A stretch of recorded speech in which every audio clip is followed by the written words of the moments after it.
I wonder what happened. Everybody was going to play too. They might have done some things, but they go very nice.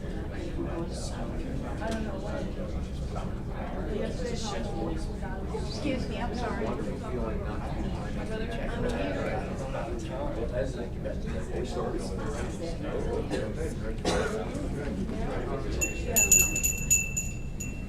This is Abel from Illinois. We have a lot of Illinois people here. Welcome to the annual Lincoln Lecture.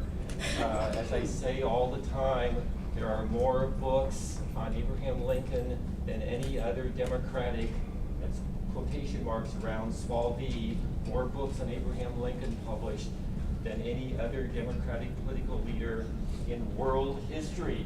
Not U.S. history, that's in world history. That should send a chill up and down your spines. Okay. And for those of you who are not into books yet, the younger generation, there are more streets, schools, stamps outside the United States in honoring Abraham Lincoln than any other president by far. I hope this is sinking in. So there has to be something about Lincoln that you want to know why this is. And he's just not history. It's about time, Lee Morgan. Sorry. 91 years old. It's like the Constitutional Convention. Yes. The next line was directed to you, Lee Morgan, and that is that Lincoln is just not history. He's a living spirit that goes on until today. He's just not a historical figure. He ain't gone for you bubbas. So, Lee Morgan, this was going to be a quiz question for you because he's a professor of English founded at Centenary College. And that is this week, earlier this week, the Man Booker Prize was announced. This is for you, Larry Clark, too. The Man Booker Prize was announced, which is the equivalent of the Nobel Prize in Literature that the UK puts out. They awards annually. Okay, it's very, very prestigious. And the book that won was by someone from Team America, for you Team America types. And the name of the book is, this is so exciting, Lincoln in the Bardo. That's B-A-R-D-O. I'll let you look that word up. Very short novel for you people who are not into books yet. But I'll warn you, it's very depressing. It deals with the loss of Lincoln's favorite son while he was in the White House. Think about this now. Abraham Lincoln is dealing with a lot of your ancestors, who's giving him a lot of headaches, and things are not going well because you guys love guns, ammo, and Uzis. Thank you. In the middle of this, his favorite son, the most promising son, at 11 years old, dies. That will wake you up. And rather than just, give up, he has to deal with that. And, it's a very tragic situation, and that's what the novel's about. It's a lesson in humanity, and that political leaders sometimes, be true, humane, human individuals. It's a very serious situation. Okay, now Lincoln came down to Louisiana 2 times. There's a Louisiana connection. It woke Lincoln up. He came down to Louisiana when he was about your age, the younger generation, actually a late teenager. Came down twice, and it opened up his eyes to what the real world was all about. If you've read Plato's Allegory of the Cave, this is a real life situation where this hick from Illinois, frontier hick, who had not been around, grew up in a village, comes down to New Orleans twice, and he has his eyes open, and it changes his life in many ways. So, as a result of this, in 1862, he signs into law the Land Grant College Act, which transforms higher education in the United States. It's one of the 4 big things that he did. Terribly successful, and because LSU was part of that Land Grant College Act and LSUS, the spinoff, you can thank Abraham Lincoln for being here today. I see you're excited. Okay, so since this is the 50th anniversary of LSUS, I asked the Chancellor if he would introduce our speaker, and he kindly agreed because he's from Illinois. And what you want from the land of Lincoln? There you go. Dr. Peterson has a litmus test. You don't get near this podium unless you got something to do with Lincoln. And this actually, I have my glass on, but I can't read the darn thing here, so I need to pull that. I'll take it off for a moment. So this actually hangs in my office. I'm from Freeport, Illinois. That's where the Freeport Doctrine, if you're in the Lincoln-Douglas debate, and something about slavery occurred. So this actually hangs in my office, so it gives me the ability to come here to introduce our tremendous speaker that we have here. And like Lincoln, being in Illinois, where Lincoln was, where he ended up going down, I went to New Orleans when I was college age, and it changed my life also, but not quite the same way for Lincoln. But anyway, we're very pleased this morning for the fact of having the excellent opportunity to hear from Jacey Silverman. And let me give you his background. He is the Ellison Capers Palmer Jr. Professor of History at Winthrop University, where he has taught for 33 years. And we were just talking about the fact that he's ready to retire. We're talking about he's thinking about being a visiting professor somewhere, Larry Anderson. So we've already begun to have a little talk about what did that look like. But anyway, prior to that, he taught at Yale University for 4 years. He author editor of 11 books, several of which were nominated for National Book Awards. His recent work, Lincoln and the Immigrant, a volume in the Concise Lincoln Library series, is published by Southern Illinois University, award the Immigrant Civil War Award, Gloucester University. Long Island Winds, a nonprofit communication organization that focuses on immigration issues on Long Island and beyond. Of the 16,005 and counting volumes on Abraham Lincoln, that was Dr. Peterson telling you there, that qualifies the number for you. Dr. Silverman is the first full-length study of its kind. This volume inspired America by Belief, Museum exhibit at President Lincoln's cottage at the Soldiers' Home in Washington, D.C., where Dr. Silverman served as a content consultant. Dr. Silverman received his undergraduate degree at the University of Virginia, and he could have stopped there and been about Jefferson, because it's all about TJ there, but that's not. He went Lincoln. And his graduate degrees at Colorado State University and the University of Kentucky. Among his teaching awards, he's received the Winthrop's Outstanding Junior Professor Awards, but named the University Distinguished Professor, received the Phi Kappa Phi Excellence in Teaching Award 3 times.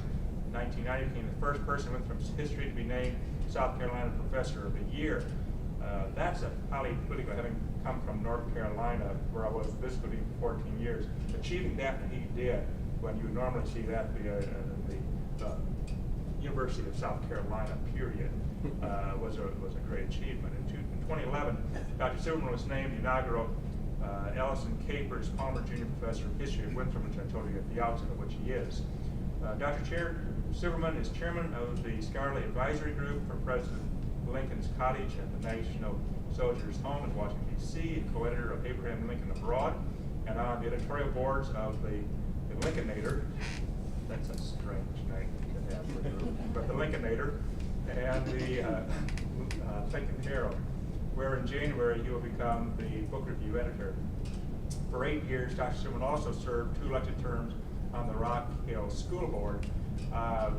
I found this kind of interesting. I'll throw it in here for your entertainment value. That you can.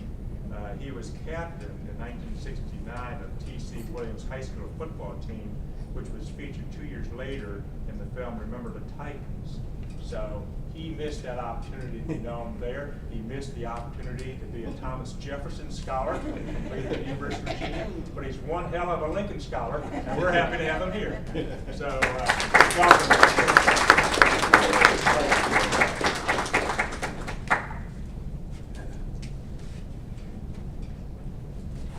2 years I missed cinematic immortality by 2 years.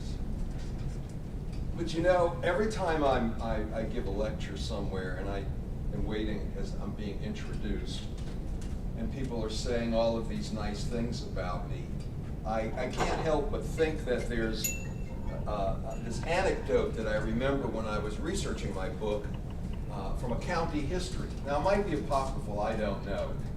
But Lincoln's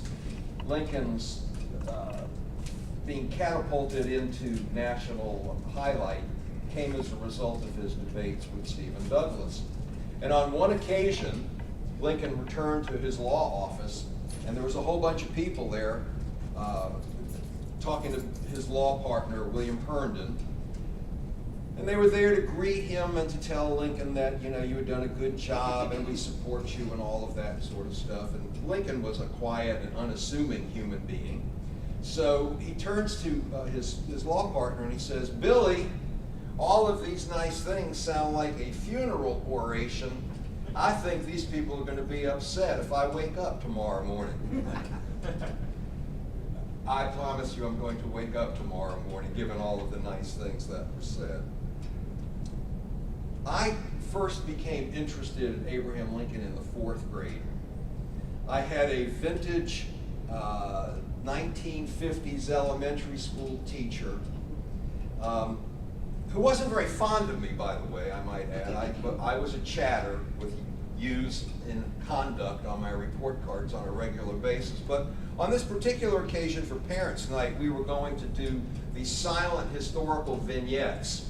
Somebody would be dressed as Amelia Earhart, or somebody would be dressed as Franklin D. Roosevelt giving a fireside chat. There wasn't any script. There was a narrator on the side. And so one of the vignettes that the teacher wanted to do was the Lincoln-Douglas debates, and I said I'd like to be Abraham Lincoln. And she said, you can't be Abraham Lincoln, you're not tall enough. You have to be Stephen Douglas. And so I thought, okay, you know what?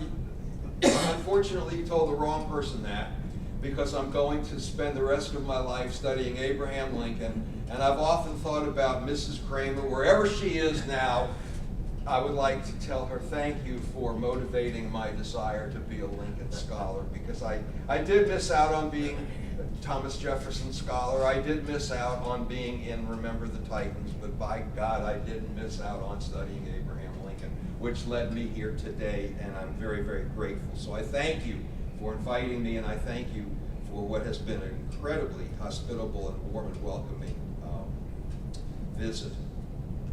But I'm here to talk about Lincoln and the Immigrant, which has been mentioned. Of all of the books written about Abraham Lincoln, there's only one, and I'm very, very lucky that it's the book that I have written.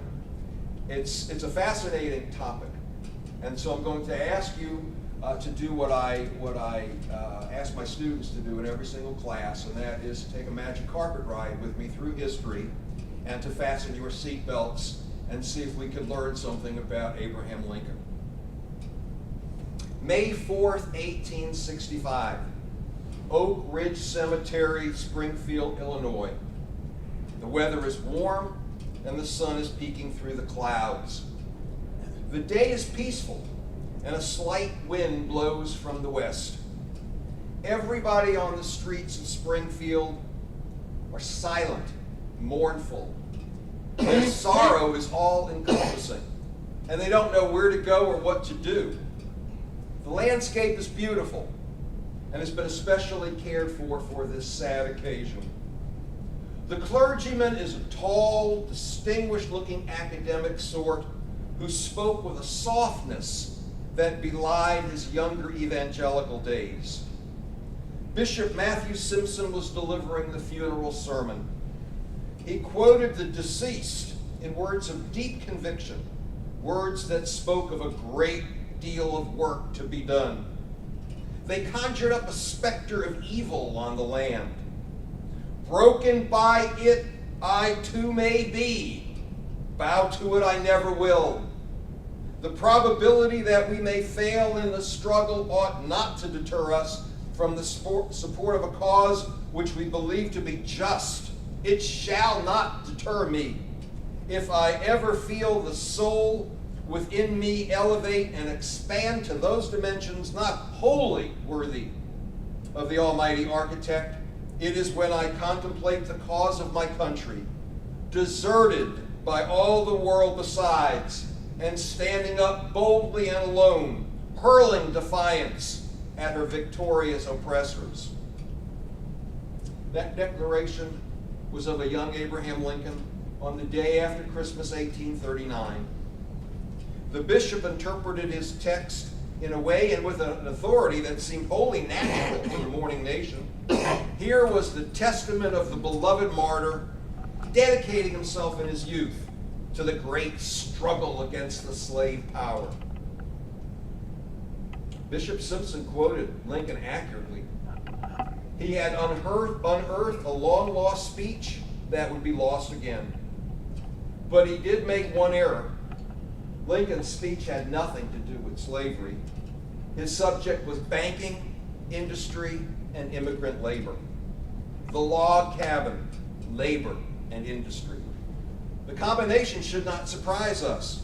In more than 3 decades of public life, Lincoln probably talked more about economics and labor, to use those terms broadly, than any other issues, slavery included.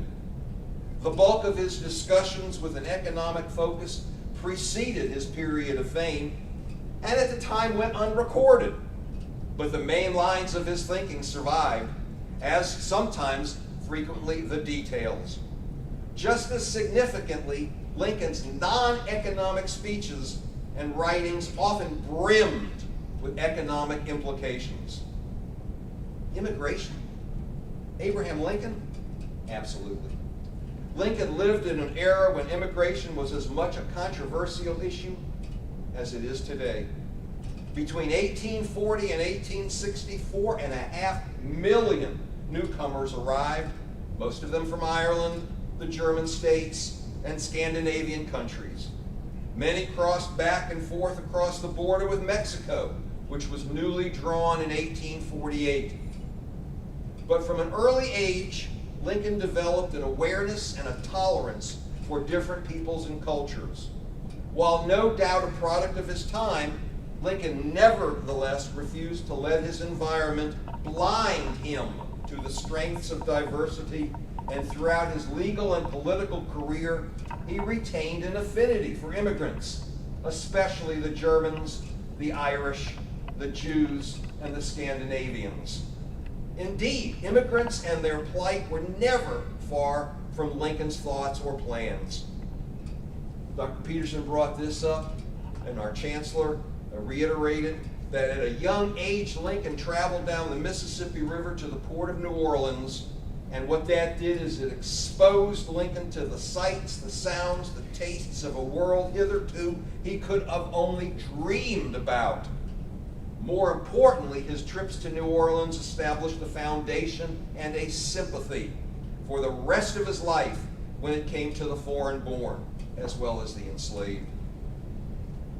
It must have been an odd sight seeing that tall, lanky boy sailing down the Mississippi River in 1829 with his companions, looking wide-eyed and in awe of everything that he saw.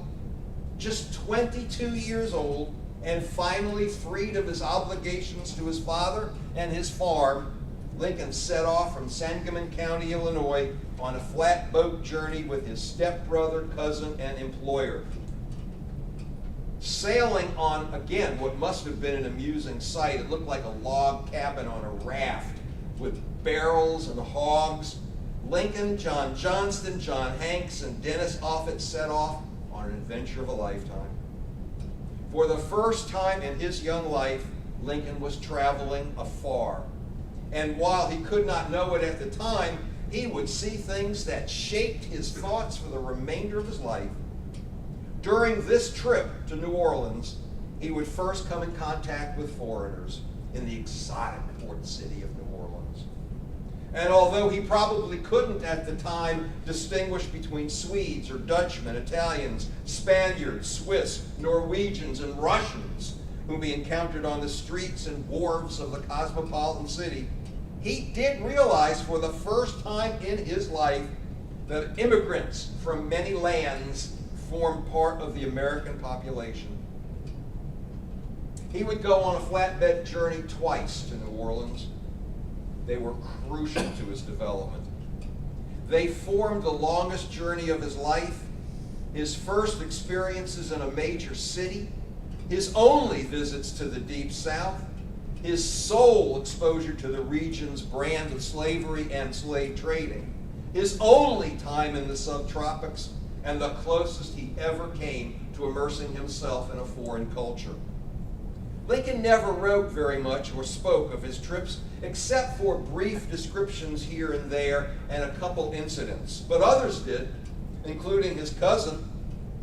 John Hanks said that Lincoln joined him on his second trip, and his eventual law partner, William Herndon, interviewed Hanks, who said, "In May, we were landed in New Orleans. I can say knowingly that it was on this trip that Abe formed his opinions.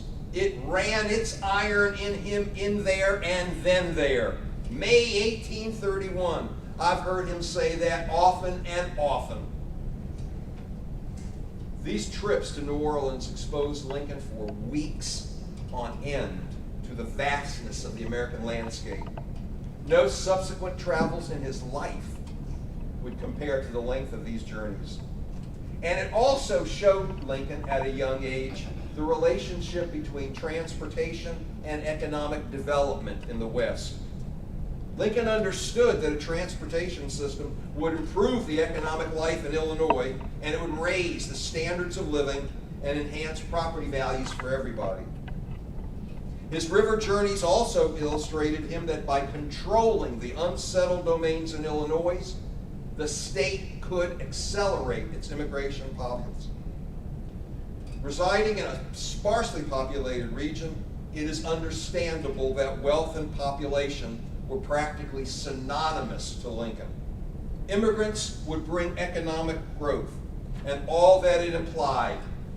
Indeed, seeing American firsthand from a flatboat at a young age transfixed Lincoln on the core Whig social and economic philosophies such as free labor, transportation modernization, internal improvements, and most assuredly, the need to attract immigration.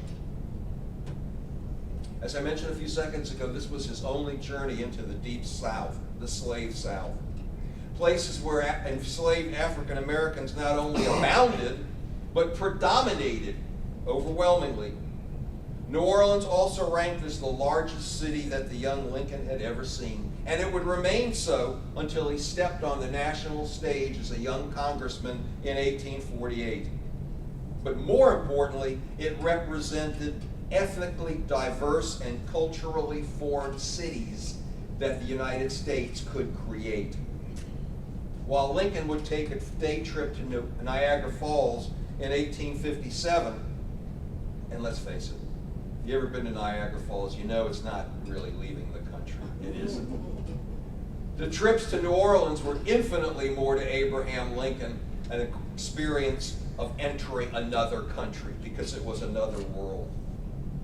And while Lincoln would occasionally encounter French and Spanish-speaking immigrants or Catholics and Catholicism in early years in Indiana, Illinois, or along the Ohio River, Lincoln's trips to Illinois engulfed him in a different culture's ethnicity, ancestry, religion, language, race, class, caste, cuisine, architecture, and sheer urban size.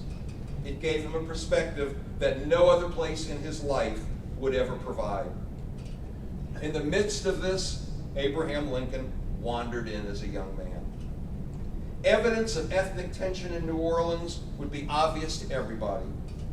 In the streets, in the conversation, in the press, local newspapers were filled with prejudice and scorn for one group of immigrants or another. Editors promised their views and principles would be purely American, whatever the hell that meant, you know? An obvious portent to what would become the American Party or the Know-Nothing Party that would rise in the 1850s to exploit xenophobia. Lincoln would have been president in New Orleans at this time, and he would have seen firsthand the difficult time that immigrants had in a city that was heavily populated with a foreign-born element. He was present when the Creoles in particular suffered at the hands of, quote, native-born Americans, unquote. And I don't mean Native Americans. I mean claiming native-born Americans. When alliances were established between them and German and Irish immigrants, the Creoles quickly became an object of scorn. Their presence, experience, and treatment of immigrant groups informing Lincoln's impression cast by New Orleans would affect his philosophy about immigrants from that day forward until the day that he died. In New Orleans, Lincoln would also see the nation's largest concentration of free peoples of color. Among them, some of the wealthiest and educated people of African ancestry anywhere. Lincoln never specifically commented on the city's diversity, but he came very close when he personally hand-edited biographical words on the topic written by William D. Howells for a campaign biography in 1860. And one of the things is, anybody who studies Lincoln experiences a frustration because basically he left no diary, he left no journal, he didn't leave a lot of documentation other than official letters. So you have to rely on other people. Well, here's a guy who's nominated for president. No one knows very much about him. He was asked to write his autobiography for the campaign and produces 2 pages. So all of these people had to scurry to write campaign biographies of him because he never wrote an autobiography.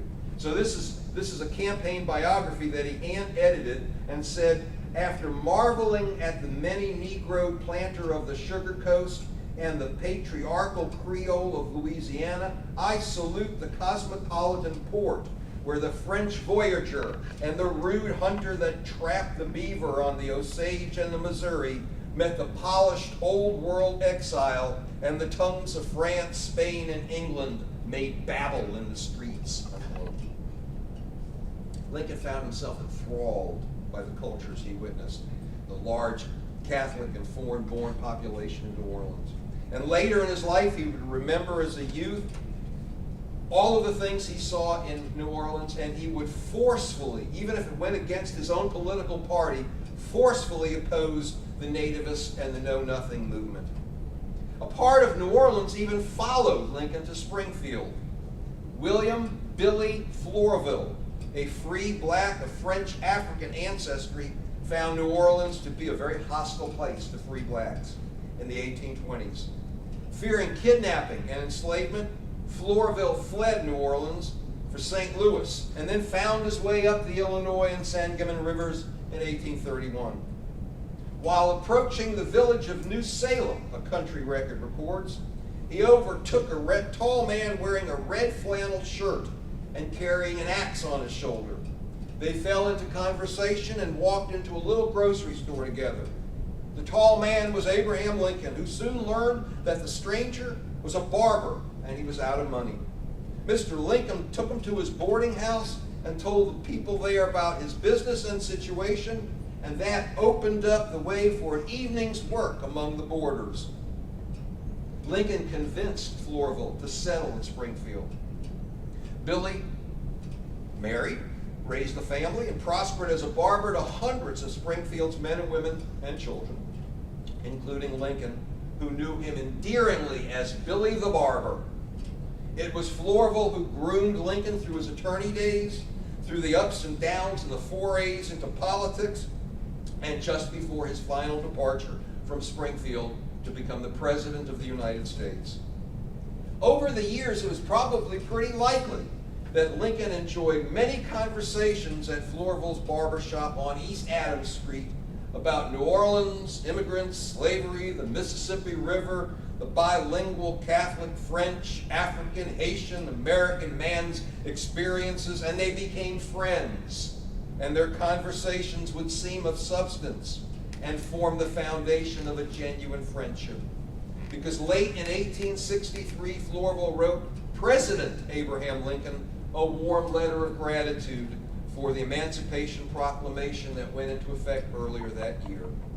I thought it might not be improper for one so humble in life and occupation to address the President of the United States, wrote Flourville. Yet I do, feeling that if received by you, it will be read with pleasure as a communication from Billy the Barber. In all likelihood, Lincoln learned about Haiti and its conditions from Flourville when the two men met in 1831, and 3 decades later, 1861, President Abraham Lincoln officially established diplomatic relations with the independent Caribbean nation of Haiti. Ironically, it was through Lincoln's connection with New Orleans and the efforts of several immigrants that the great emancipator freed one of his first people of color. John Shelby, a free black and son of one of Flourville's African-American barbers in Springfield, while traveling in New Orleans in 1856, found the same hostility that Flourville had found years earlier. Not having the proper papers to travel freely in the Crescent City, Shelby was soon imprisoned. Somehow he made contact with a Springfield-raised, New Orleans-based attorney by the name of Benjamin Jonas. And Shelby suggested to him that he contact a prominent lawyer back home in Springfield whose influence might help him arrange for his release. Jonas recognized the name Lincoln because Jonas's father, Abraham Jonas, a leading citizen of Springfield and one of the first Jewish settlers of the region, was a close friend of Abraham Lincoln. Word spread upriver to Shelby's mother and to Lincoln. One of Lincoln's early biographers wrote, Mr. Lincoln was very much moved and requested that Mr. Herndon go over to the State House and inquire of Governor William Henry Bissell if there was not something that he could do to obtain the possession of the Negro. Mr. Herndon made the inquiry and returned with a report that the governor regretted to say he had no legal or constitutional right to the act. Mr. Lincoln then rose to his feet in great excitement and exclaimed, "By the Almighty, I'll have that Negro back soon, or I'll have 20 years of agitation in Illinois until the governor does have a constitutional and legal right to do something." Well, Lincoln was a pretty good lawyer, and he knew he was lacking further recourse, and he was also way too familiar that New Orleans did have the law on its side and the governor couldn't do anything. So Lincoln and Herndon drafted $60.30 out of their own bank account, and on May 27, 1857, sent the funds from their Springfield law office to Benjamin Jonas's law office in New Orleans. Jonas paid the fine, and by early June, Shelby received his release and returned safely to Springfield. John Shelby thus became among the first, if not the actual first, African American ever freed by Abraham Lincoln. Surely Shelby's New Orleans imprisonment would have resulted in his forced labor and quite possibly his permanent enslavement. Lincoln's affection for the Jonas family determined that he would take action as much for them as for Shelby himself. Lincoln said that Abraham Jonas is one of my most valued and trusted friends, and there is little that I wouldn't do for him. Once again, New Orleans comes to be very, very important in terms of Lincoln's development, life-affirming.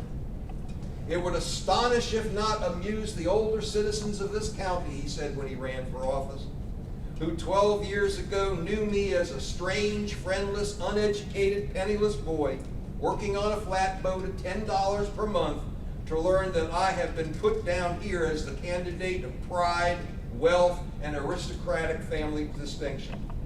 And 20 years later, he returned to the same thing. Free society is such that a poor man knows he can better his condition. He knows that there is no fixed condition of his labor for his whole life. I am not ashamed to confess that 25 years ago I was a hired laborer, mauling rails at work on a flatboat. Just what might happen to any poor man's son, Lincoln said. Lincoln became very close friends with the Reverend Lars Paul Esbjorn, a professor at Illinois University, which was a Lutheran school in Springfield. Lincoln's oldest son, Robert, the only son that he had that would survive into adulthood and become a rather prominent human being himself, attended Esbjorn's classes, and Lincoln frequently called on the professor to discuss his son's studies, since at the time Lincoln was not an enthusiastic student. When I look out of the room here, I know there are no unenthusiastic students here. Dr. Peterson has told me how enthusiastic the students are, so even though you're looking at me like, yeah, sure, I don't know what Peterson told him. I know you're all enthusiastic, even if your face belies the truth. Lincoln even served on the board of directors of the school, and Esbjorn had political experience as a member of the city council in Princeton, Illinois. Esbjorn was an outspoken opponent of strong drink and slavery, as Lincoln would become. Lincoln was an opponent of strong drink before he became an opponent of slavery. And Lincoln took a liking to him because of their beliefs. Esbjorn became a loyal and consistent supporter of Lincoln, both in the press and on the stump, and his sons enlisted in the Union Army, with one of them becoming the first Swedish soldier to fall in battle. Now, like so many people of the 19th century, Lincoln's philosophy about immigrants was far more complicated than merely saying the things I've said thus far. Lincoln was a product of his environment, and he was a Westerner.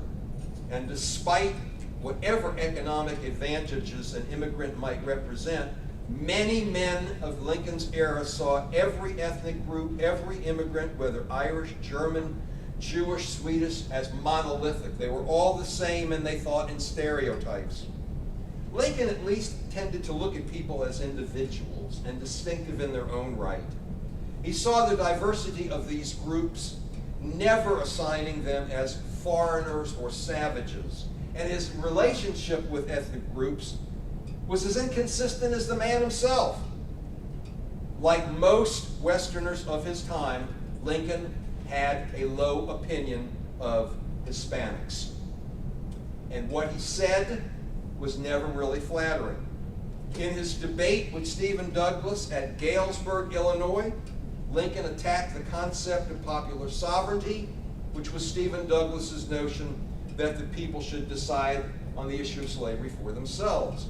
Lincoln asked the hypothetical question as to whether Douglas would apply the doctrine of popular sovereignty in an acquisition of Mexico, where the inhabitants were, quote, non-white. "When we shall get Mexico," Lincoln asserted, "I don't know whether Judge Douglas will be in favor of the Mexican people, because we know the judge has a great horror for mongrels, and I understand that the people of Mexico are most decidedly a race of mongrels." This is Lincoln. Lincoln continued by explaining, "I understand there's not one person there out of 8 who is pure white. And I suppose from the judge's previous declaration that when we get Mexico, or any considerable portion of it, that he will be in favor of these mongrels settling the question, which would bring him into somewhat of a collusion with his horror of an inferior race." Well, even if we make an allowance for the fact that Lincoln made these comments in an intense debate in which there was some serious race baiting, Lincoln still cannot really be excused for using derogatory comments about Hispanics in speeches when he had no motive for doing so. In describing Cubans, Lincoln pulled no punches. "Their butchery is, as it seemed to me, most unnecessary and inhuman. They were fighting against one of the worst governments in the world, the Spanish. But the fault was that the real people of Cuba had not asked for their assistance and were neither desirous of nor fit for civil liberty." Later, in a patriotic speech extolling the brilliance of young America, which is a quote, "with old fogey countries." Now, I got to tell you that the older I get, the less I like Lincoln using the phrase old fogey. You know, he uses this He uses this kind of regularly, and I like Abraham Lincoln, but you know, this one strikes and hits a raw nerve with me. But nevertheless, the old fogey countries, but for the difference in habit of observation, why did the Yankees almost instantly discover gold in California, which had been trodden upon and overlooked by Indians and Mexican greasers for centuries, unquote. This is Lincoln again. It was in this speech that Lincoln made one of his few remarks about the people of Asia, the non-white group with whom he had the least acquaintance and the least opportunity to think about. For one who had never been to Asia, or arguably for that matter, barely out of the United States, Lincoln prejudicially claimed that intellectual curiosity and scientific progress was the exclusive domain of the Western world. He recognized Asia as the birthplace of the human family and concluded that Asians, like African Americans, were indeed human beings, but he believed that Asia was an ancient, crumbling civilization whose time had long since passed. The human family originated, as is thought, somewhere in Asia, Lincoln said, and have worked their way principally westward. Just now in civilization and in the arts, the people of Asia are entirely behind those of Europe. Those of the east of Europe behind those of the west, while we here in America think we discover and invent and improve faster than any of them, unquote. Recognizing that maybe Lincoln was on some thin ice, he then said, they may think this is arrogance, but they cannot deny that Russia has called upon us to show her how to build steamboats and railroads, while in other parts of Asia they scarcely know that such things as steamboats and railroads exist. In anciently inhabited countries, the dust of ages, a real downright old fogeyism, there he goes again, seems to settle upon and smother the intellect and the energies of man. While neither respecting nor appreciating the cultures of Asia or Latin America, Lincoln, like many 19th century nationalists and politicians, I might add, pandered to his audiences by emphasizing the virtues and attributes of the United States. At the expense of degrading other peoples, it was Lincoln's intention to convince his fellow countrymen that a nation, their nation, would be on the next great stage of history, a most successful strategy to flatter voters during his ascent into national prominence. You don't really get elected by insulting the large group of people that you're hoping to get vote for you, and Lincoln knew that. But he did put his money where his mouth was. It was recently discovered that during a less than successful single term in the United States House of Representatives, Lincoln joined many Americans and contributed $10, which is $550 today, to the Irish Relief Fund during the Great Famine. Maybe this was because Lincoln's first teacher at Riney School in Hodgenville, Hardin County, Kentucky, was of Irish descent. Master Zachariah Riley was described as a man of excellent character, deep piety, and a fair education. He had been reared a Catholic, but he made no attempt to proselytize. And the great president always mentioned him in terms of grateful respect, one of Lincoln's friends recalled.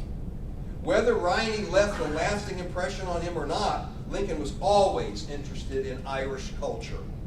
He knew and recited Robert Emmet's speech from the dock, especially the closing words, "When my country takes her place among the nations of the earth, then and not till then, let my epitaph be written, I have done," unquote.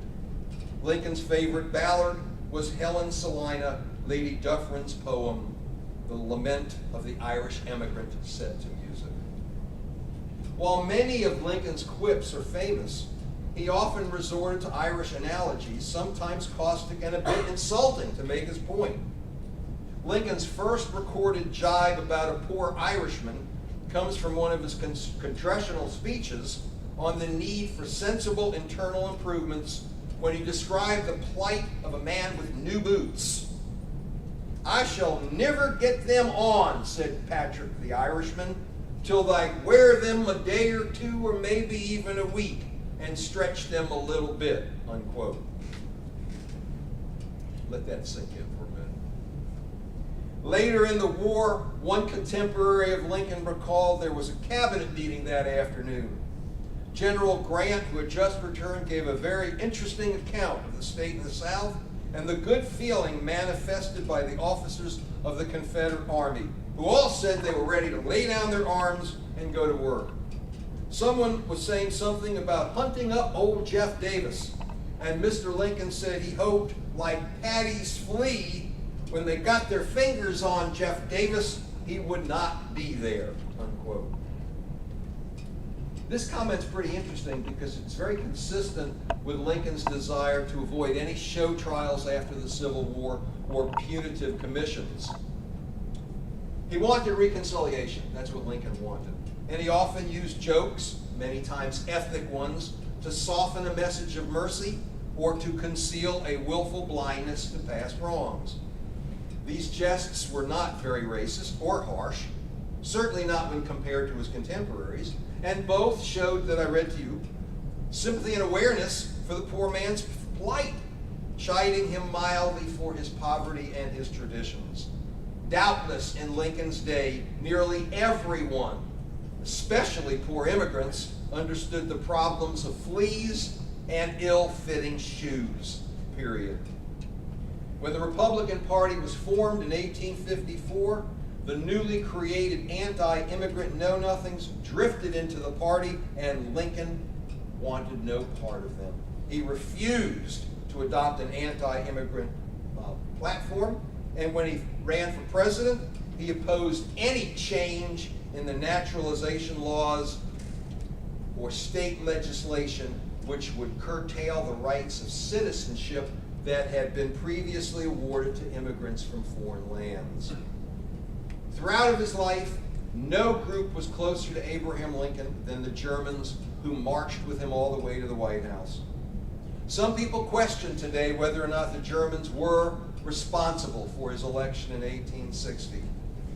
Whether you accept it or reject it, what is indisputable is that the Germans were very important to Abraham Lincoln's political career, and their support was without a doubt, and their effusive praise with him was significant. And Lincoln enjoyed Germans and their culture. While visiting Cincinnati on his way to Washington, the president-elect was in his hotel room one night when outside a group of German working men came to serenade him. One of the people in that room said Mr. Lincoln had put off the melancholy mood that appeared to control him during the day. Lincoln was prone to depression quite often.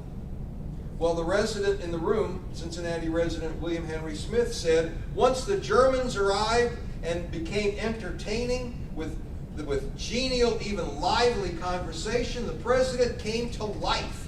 He even went to his balcony where he found 2,000 of the substantial German citizens who voted for him because they believed him to be a stout champion of free labor and free homesteads.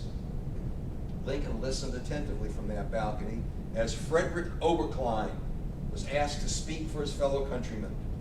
We, the German free working men of Cincinnati, avail ourselves of the opportunity to assure you, our chosen chief magistrate, of our sincere and heartfelt regard.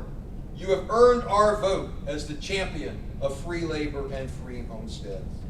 If to this end you should ever need Germans, we will rise as one man with your call, ready to risk our lives in the effort to maintain any victory already won by the freedom over slavery, period. Quote, end quote. It would prove very soon that the Germans delivered on their promise during the war. Lincoln understood the challenges of immigrants. He had worked the land with his own hands for 15 years, surveyed it for 5, and spent 9/10 of his life in an agricultural area.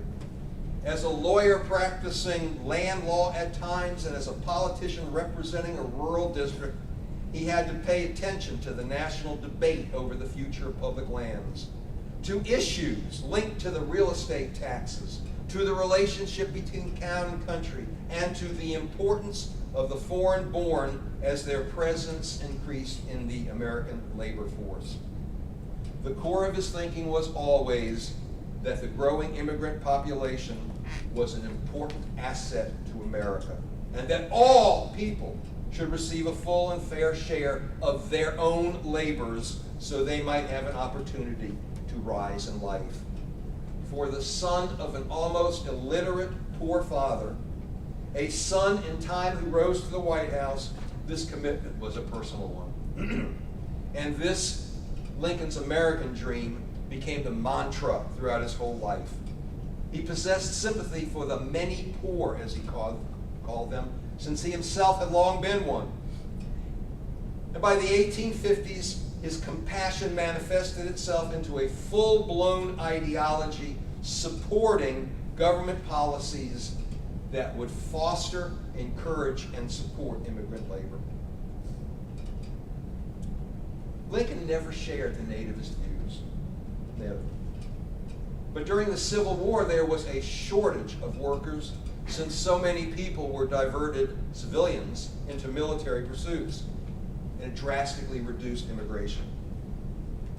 The Lincoln administration first sought to work through the State Department to recruit immigrants, and Lincoln took an active interest in the matter. But by the end of 1863, Lincoln said he had to do more, and he directly asked Congress for assistance. His annual message to Congress in 1863 requested a device for encouraging immigration. It spoke of the flow of immigrants from the Old World as a source of national wealth. And he pointed to the labor shortage in both agriculture and industry, and to the tens of thousands of persons destitute of remunerative occupation who desired to come to the United States but could not afford to do so. The conclusion showed that in spite of slavery, labor, and war, Lincoln could still be a very perceptive observer for the need of immigrant labor. Congress responded favorably to Lincoln's request, and for the first, last, and only time in American history, July 4th, 1864, a very fitting date, Congress passed the only law in American history encouraging immigration. Lincoln's Act to Encourage Immigration, the only time in American history that law was passed. To his dying day, Lincoln related to the immigrant in a manner that few of his contemporaries could. During one of his early speeches, he regaled the audience of how poor he was and how he owned but one pair of buckskin breeches in his name. Now, if you know the nature of buckskin when wet and dried by the sun, Lincoln reminisced, it will shrink. And my breeches kept shrinking until they left several inches of my legs bare between the tops of my socks and the lower part of my breeches. And while I was growing taller, they were becoming shorter and much tighter, and they left a blue streak around my legs that could still be seen today. If you call this aristocracy, then I plead guilty. To Lincoln, America never ceased to be the land of opportunity, and he welcomed newcomers to its shores long before the Statue of Liberty welcomed the immortal words of Emma Lazarus. The struggles of America, to Lincoln, created a nation in which a poor backwoods boy could rise to the pinnacles of power and success. It did so for him, and he sought to ensure that others, regardless of their nationality, would be ensured the same choice. In a speech on his way to Washington for his inauguration, Lincoln said his entire philosophy could be summarized in two sentences.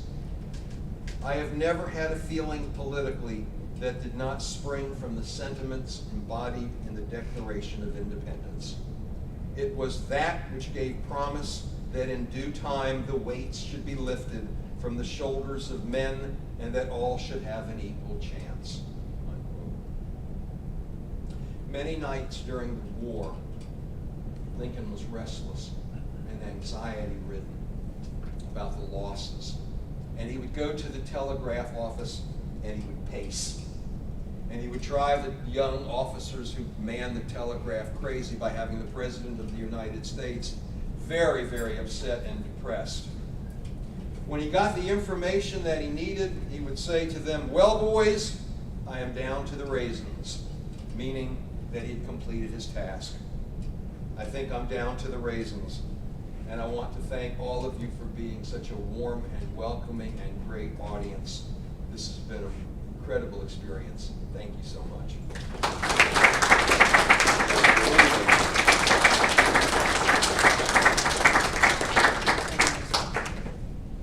Does anybody have any questions? You're like my students. Did he have any particular reasons for visiting New Orleans? Or was it just... He was offered, it wasn't his decision. Yeah. He was offered his first job outside of the confines. And his cousin and his employer thought that he had established himself as a young man as a very reliable employee. And so Dennis Offutt thought, well, Lincoln, I can trust to take all of my goods down the Mississippi River to the port of New Orleans. Lincoln had no idea what he was going to encounter, but that's motivated him.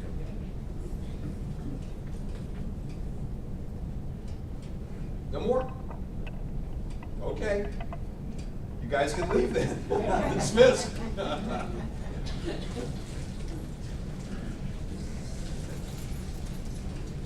Really good.